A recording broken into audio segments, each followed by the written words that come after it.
Halo semuanya, perkenalkan nama saya Ninung Nahulani Gita Dewi dan Nasrani Artauliu Tapea. Di sini kami akan mempresentasikan tentang pengaruh kemajuan iptek terhadap NKRI. Mengidentifikasi pengaruh kemajuan iptek terhadap NKRI. Iptek merupakan kemajuan peradaban yang penting bagi manusia. Karenanya, kemampuan iptek nasional harus terus dikembangkan. Tujuannya untuk meningkatkan daya saing, kemandirian bangsa, mempercepat tercapainya tujuan bangsa, dan mencapai kesejahteraan rakyat. Pembangunan iptek juga berupaya membantu proses pemecahan persoalan dan mengantisipasi masalah. Beberapa contoh iptek adalah teknologi smartphone, peralatan kesehatan yang canggih, mobil, motor, dan lainnya. Kemajuan iptek tentunya memberikan pengaruh bagi kehidupan sebuah bangsa, baik itu pengaruh positif maupun negatif. Berikut ini dipaparkan pengaruh positif dan negatif dari kemajuan iptek dalam berbagai aspek kehidupan.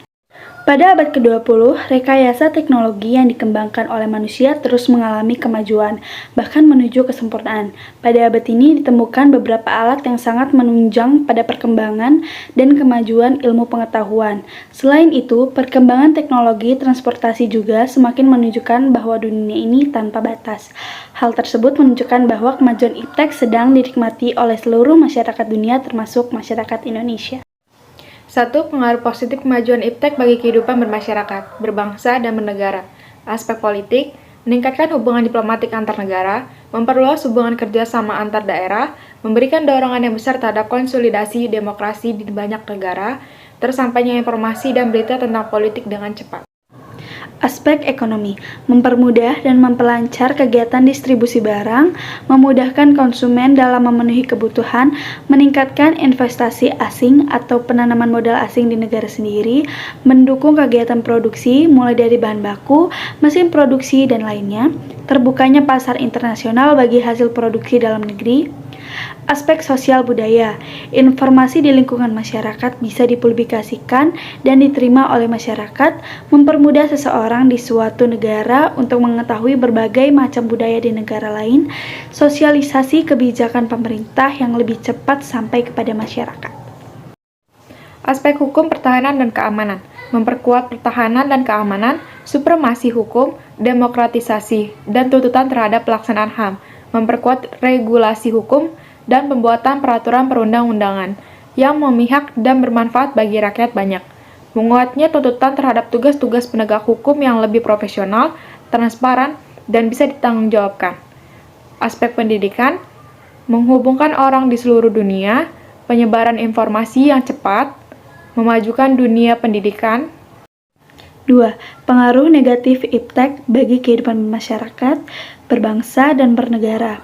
Aspek politik, meningkatkan nilai-nilai politik individu, kelompok oposisi, diktator mayoritas atau tirani minoritas, negara tidak lagi dianggap sebagai pemegang kunci proses pembangunan, timbulnya fanatisme racial, etnis, dan agama dalam forum organisasi, adanya konspirasi internasional, yakni pertentangan kekuasaan dan pencaturan politik. Aspek ekonomi, produk lokal makin terdesak dan sulit bersaing, perekonomian akan dikuasai orang asing, cepat atau lambat, timbulnya kesenjangan sosial yang tajam karena persaingan bebas, terjadi pengangguran bagi tenaga kerja yang tidak memiliki kualifikasi yang sesuai dengan yang dibutuhkan. Aspek sosial budaya, munculnya gaya hidup konsumtif dan selalu mengonsumsi barang dari luar negeri. Adanya sikap individualisme, yakni mementingkan diri sendiri dan tidak peduli terhadap orang lain, bisa mengakibatkan kesenjangan sosial yang semakin tajam antara yang kaya dan miskin. Munculnya gejala westernisasi, yakni gaya hidup yang selalu berorientasi pada budaya barat tanpa diseleksi terlebih dahulu. Lunturnya nilai-nilai keagamaan dan kehidupan bermasyarakat. Aspek hukum, pertahanan, dan keamanan, menimbulkan tindakan anarkis dari masyarakat yang bisa mengganggu stabilitas nasional, ketahanan nasional, serta persatuan kesatuan bangsa.